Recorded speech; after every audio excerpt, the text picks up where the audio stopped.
Esta es la historia que mi madre me contó antes de morir. Ella siempre fue muy sensible para percibir fenómenos paranormales. A menudo le pasaban cosas extrañas, pero nada tan fuerte como esto.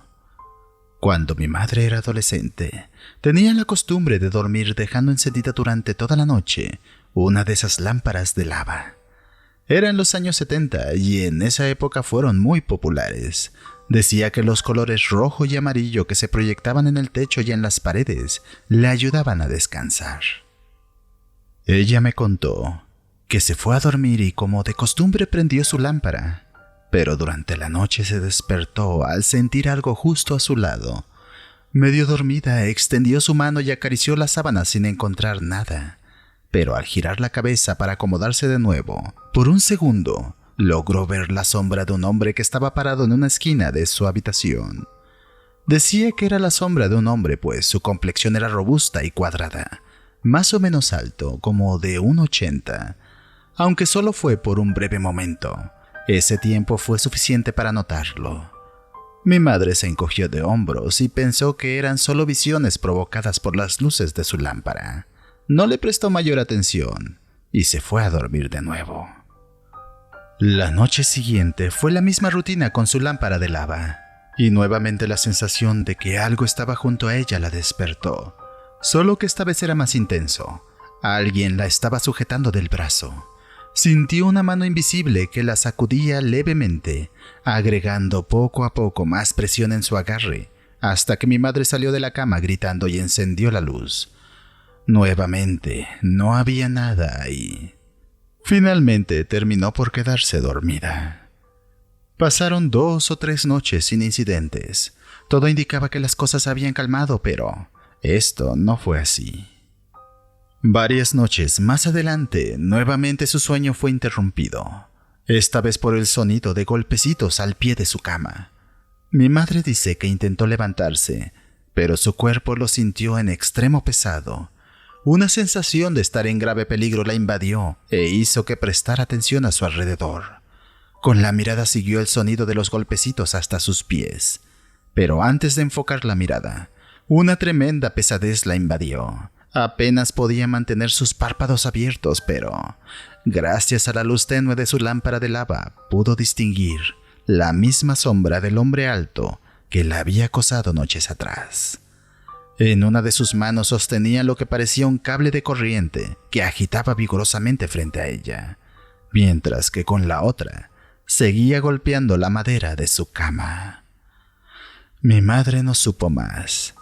Dice que perdió el conocimiento casi de inmediato. Por la mañana, cuando se despertó, aún tenía el recuerdo vívido de aquella sombra, y muy asustada le contó a mis abuelos lo que había ocurrido.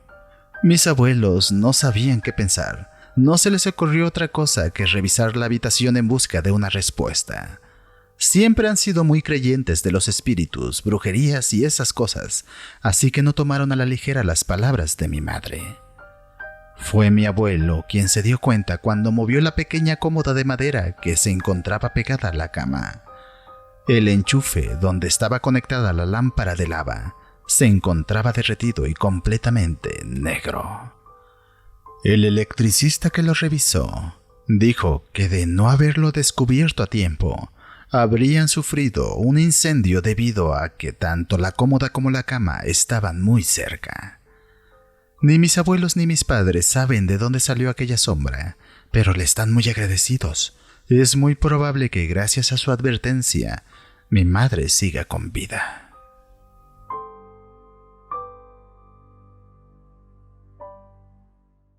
En mi casa tenemos la regla de no meternos con los espejos. Sinceramente son miles de reglas extrañas y elaboradas, basadas en supersticiones. Para darte una idea, ningún espejo de la casa puede estar orientado hacia la puerta o ventana. Está prohibido que puedas ver tu reflejo al irte a dormir. Las mujeres nunca deben de peinarse frente a ellos después de las 12 de la noche. Y por supuesto, nunca, pero nunca debemos hacer juegos de invocaciones. Como dije, son muchas las reglas a seguir. Creo que podría seguir mencionándolos por toda la noche. Todo esto fue impuesto por mi abuela, que en paz descanse hace ya bastante tiempo. Según he investigado, ella fue una especie de curandera muy poderosa en sus tiempos. Si te parece extraño todas estas reglas, más te sorprenderás al enterarte de que no existe una sola pieza de mi casa en donde no esté colgado un espejo. Ya sean chicos o de cuerpo entero, siempre encontrarás uno que te refleje en cada habitación. Pero esto ha sido así desde antes de que yo naciera, así que nunca me cuestioné el por qué, al menos no hasta que cumplí los 14 años. Todo comenzó con un fuerte pleito entre mi mamá y mi tía.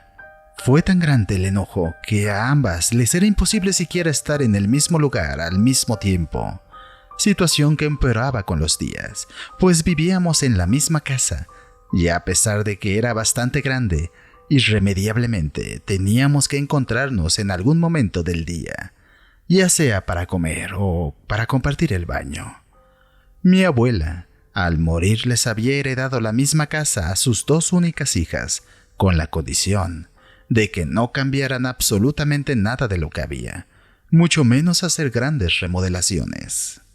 Pero con el tiempo las ideas de las personas suelen cambiar, y a mi tía, quien es la menor de las hermanas, quería deshacerse de varios muebles para modernizar la casa. Esto, por supuesto, incluía la mayoría de los espejos. Mi mamá, quien es la mayor, se opuso a la idea inmediatamente, diciendo que se tenía que respetar la última voluntad de la abuela, pues fue la condición que ella había puesto para que viviéramos ahí.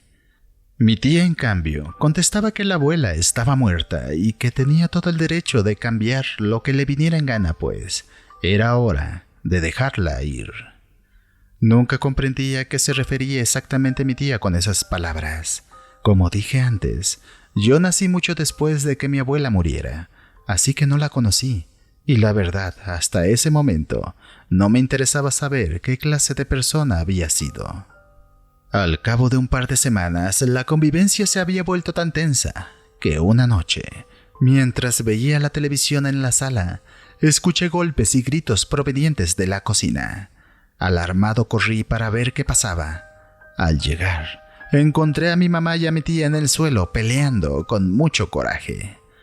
No supe qué hacer. Me quedé parado en la puerta como un verdadero tonto, en vez de intentar separarlas. Aunque tal vez si me hubiera metido las cosas se hubieran puesto mucho peor, pues algo muy aterrador se desató en ese momento.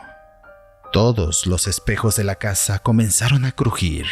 Era como si les estuvieran aplicando lentamente una gran presión. La casa entera se llenó del sonido inconfundible de cristales agrietándose. Hasta ese momento yo era el único que lo había notado. Le supliqué a mi mamá y a mi tía que se detuvieran. Incluso les grité que algo malo estaba pasando, pero no se detuvieron. De pronto, todos los espejos de la casa parecieron explotar de alguna manera. Absolutamente todos y al mismo tiempo. Pude escuchar los pedazos de cristal rebotar en el suelo y en las paredes. Incluso sentí que algunos fríos trozos afilados se clavaban en mis brazos mientras me cubría la cabeza para protegerme. Eso fue suficiente para que dejaran de pelear. Por un momento, reinó el total silencio en la casa. No tengo palabras para explicar lo que sucedió.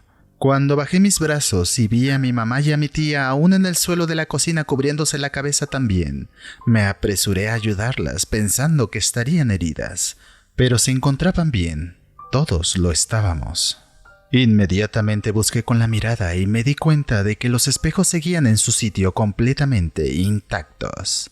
Revisé primero en la cocina, después fui a la sala, en los pasillos. Todos se encontraban en perfectas condiciones. Regresé a la cocina cuanto antes, demasiado asustado como para pensar por mí mismo. En ese momento me di cuenta de que tanto mi mamá y mi tía se encontraban platicando con normalidad, como lo hacían antes de distanciarse, tan hermanas como siempre. Por más que pregunté qué demonios había pasado, siempre recibí la misma respuesta. Seguramente algo explotó con el vecino y cimbró las paredes. Pero estoy seguro de que hay mucho más en esta historia. Desde aquella noche, mi tía olvidó su idea de renovar la casa.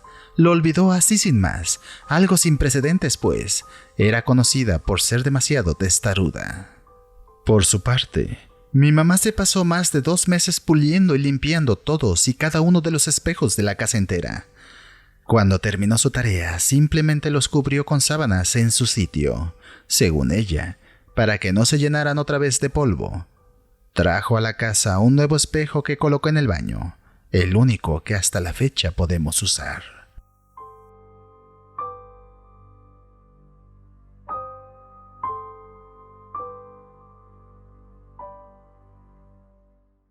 Esta historia le sucedió a mi abuela cuando era niña.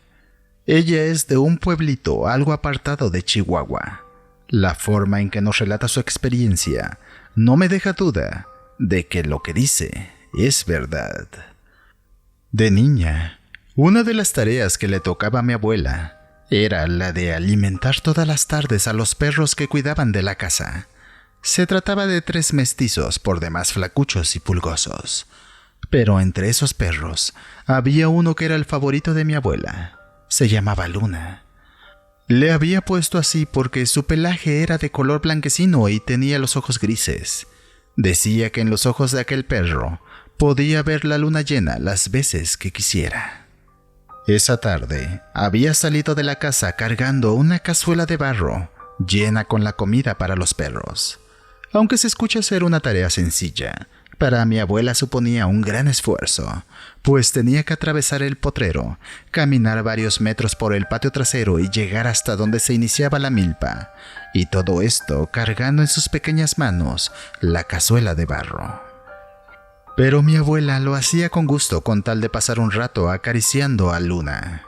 Ella solía quedarse un buen rato viéndolo comer hasta que las primeras estrellas asomaban en el cielo nocturno.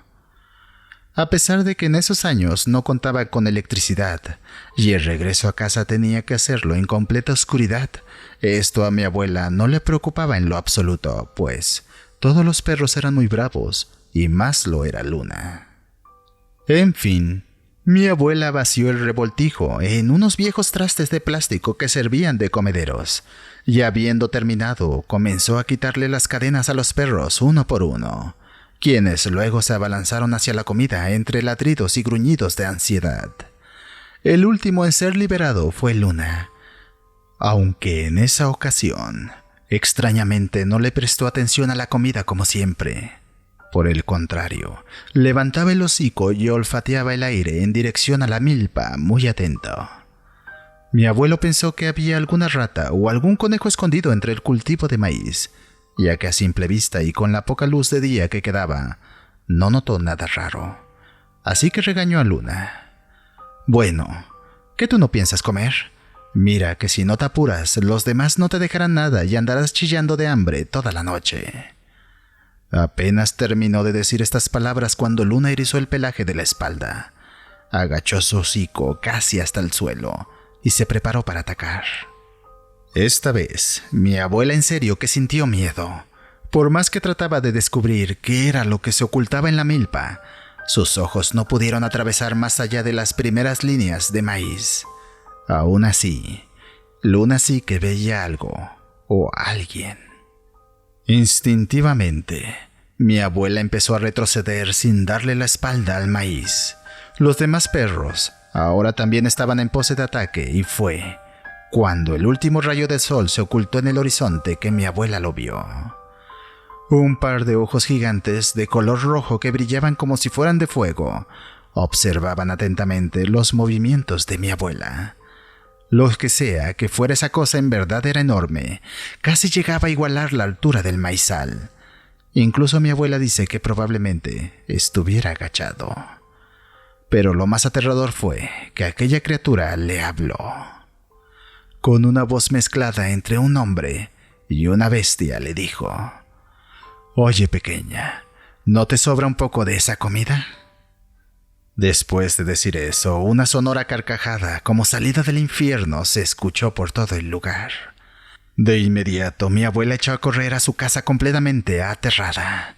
En ese momento escuchó cómo la criatura también lo hizo detrás de ella, agitando y rompiendo las hojas secas de la milpa, cimbrando el polvoriento suelo bajo su enorme peso. El camino nunca fue tan largo como aquella vez. Para entonces estaba completamente oscuro, y la desesperación de salir de ahí le jugó en contra. Tropezó y se levantó varias veces antes de llegar con sus papás.